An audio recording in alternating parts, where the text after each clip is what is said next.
When you talk about what's going to happen, so far, how many people are you concerned will have power outages in this Hurricane Irma? Sure. So we serve nearly 5 million customers across the state of Florida, effectively half the state of Florida. Based on the current path of the storm, which, as you know, has shifted west, we're anticipating about 3.4 million customer accounts to be affected. That's an incredibly large number. Have you ever had a number like that before to try and restore their power? Now, this, from what we see right now, could be one of the most challenging restoration efforts, not only in Florida history, but in the history of the U.S. When it comes to restoration, what are we looking at here? What are you doing to get in position to try and get the power back on? Because having power be off for so many people could be deadly to some people. Yeah, so what you're seeing here at Daytona International Speedway here in Daytona Beach is just a snapshot of the restoration workforce we have. So as it stands right now here on Saturday evening, it's more than 16,000 men and women from 30 different states across the country coming to help Floridians in our time of need, just like we'll go help when other folks need the assistance. Part of our restoration strategy calls for pre-positioning resources so that as soon as it's safe to start restoring power, we're in the best possible position to do so.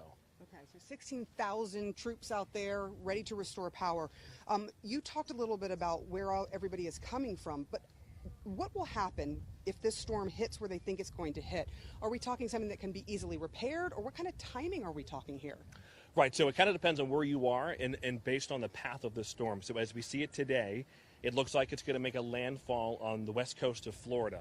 We believe that we've built one of the strongest, the smartest, most sophisticated electric grid in this country. But this is a powerful storm. We expect on the west coast of Florida to possibly have to rebuild parts of the electric system.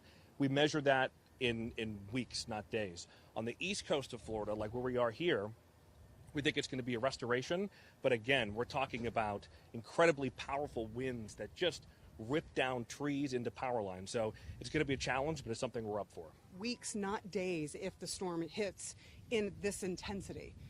When you talk about that, what is that going to entail? I mean, how many people from how many places will you have to bring in? Well, like I said, we have a restoration workforce of more than 16,000, and we've got more on the way. So depending on the path of the storm, other utilities, whether it's along the Gulf Coast or up the 95 corridor through Georgia and South Carolina, they have crews on standby. And depending on where the storms go, if it's not in their area, they will bring crews down to help us. So it's something we're going to work on 24/7, and we will not stop until each and every last one of our customers is back online.